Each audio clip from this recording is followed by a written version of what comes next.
Good morning dear students, I am Shama Parveen from NS coaching classes. जैसा कि NS coaching classes पर मैंने अपनी टेंस की वीडियो अपलोड की है, जिसमें मैंने आपको टेंस के बारे में छोटी छोटी जानकारी दी थी और साथ ही साथ प्रेजेंट इंडेफिनिट की जो टेंस की वीडियो थी वो मैंने अपलोड की थी। और अब उसी सीरीज़ में मैं आज आपको बताऊंगी नेक्स्ट जो हमारा टेंस होता है। अब उसी सीरीज़ में मैं आपको नेक्स्ट टेंस के बारे में बताऊंगी। हमारा नेक्स्ट टेंस यानी सेकंड जो टेंस होता है वो होता है present continuous tense. Present continuous tense की जो पहचान होती है हिंदी वाक्यों में, तो उसके लास्ट में रहा है, रही है, रहे हैं, यानी कि कंटिन्यूअस लगातार चल रहा है। जैसे कहते हैं ना दिल की धड़कन धक धक धक धक, इसी तरीके से ये जो है काम लगातार चल रहा है, जो वर्तमान में चल रहा है और जिसके ना अंत का पता है और ना शुरू का पता है, वो प्रेजेंट कॉन्टीन्यूअस टेंस में आता है। इसकी जो पहचान है मैंने बता दी है पहले ही आपको। रहा है, रही है, रहे आता है। पहला आता है हमारा अफर्मेटिव सेंटेंस यानी कि स्वीकारात्मक वाक्य। इनका जो रूल होता है, सबसे पहले इसमें सब्जेक्ट आता है, after then is, are, am, main verb की फर्स्ट फॉर्म में आईएनजी एंड देन ऑब्जेक्ट। अब इज, आर, एम का यूज जो होता है अलग अलग कंडीशन में होता है, वो होता है अकॉर्डिंग टू सब्जेक्ट। यदि हमारा सब्जेक्ट सिंगुलर नंबर है यानी कि सब्जेक्ट हमारा ही, शी, इट, किसी का भी नाम है यानी कि एक वचन करता है, तब हमारी हेल्पिंग वर्ब आती है यहाँ पर इज। नेक्स्ट आता है प्लूरल नंबर। जानते हैं आप प्लूरल नंबर के बारे में मैं आपको बता चुकी हूँ, सिंगुलर और प्लूरल के बारे में। जहाँ पर वी, यू, दे आता है वहाँ पर लगता है हमारा आर, और आई के साथ हमेशा यूज़ होता है एम।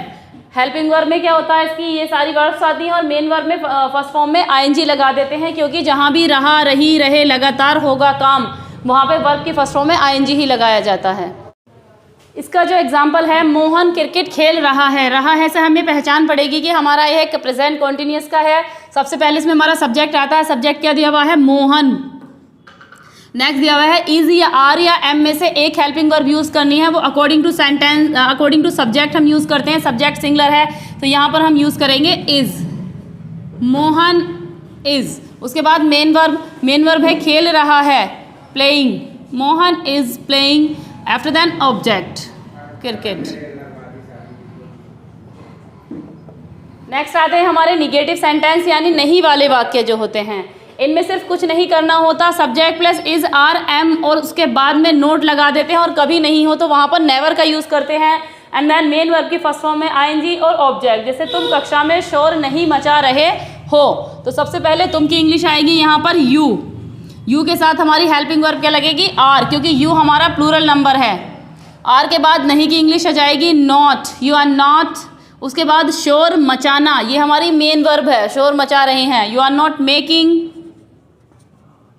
मेक में आईएनजी लग जाएगा, making a noise, you are not making a noise, तुम शोर नहीं मचा रहे हो। नेक्स्ट सेंटेंस है हमारा interrogative sentence. Interrogative first type and second type के बारे में मैं आपको पिछली वीडियो में बता चुकी हूँ।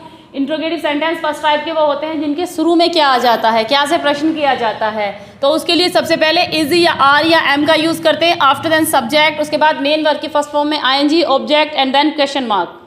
जैसे क्या तुम यहाँ आ रहे हो, तो सबसे पहले क्या की इंग्लिश आएगी, वो आएगी अकॉर्डिंग टू सब्जेक्ट। सब्जेक्ट हमारा यहाँ पर तुम है, तुम बहुत सारे हैं, तो बहुत सारों के लिए बाहर आना चाहिए यहाँ पर आर। सिंगुलर होता तो इज और आई होता तो बाहर आता हमारा एम, आर। उसके बाद सब्जेक्ट आएगा हमारा, सब्जेक्ट दिया हुआ है यू। उसके बाद मेन वर्ब है कम, कम में क्या लगा देंगे, ING, coming. After then object here, are you coming here, और सबसे लास्ट में से क्वेश्चन मार्क लगाते हैं। नेक्स्ट आता है इंट्रोगेटिव सेकंड टाइप, जिसे WH टाइप या WH फैमिली टाइप बोलते हैं सेंटेंसेस को। इसमें कब, क्यों, कहाँ, कैसे मैंने बताया था, वाक्य के बीच में आता है, सेंटेंस के बीच में आता है, तो सबसे पहले उसी की इंग्लिश हम बाहर रखते हैं। इसका रूल है, सबसे पहले interrogative word, after then is, are या am, subject plus main verb की फर्स्ट फॉर्म में आईएनजी, ऑब्जेक्ट और सबसे लास्ट में इसमें क्वेश्चन मार्क आता है।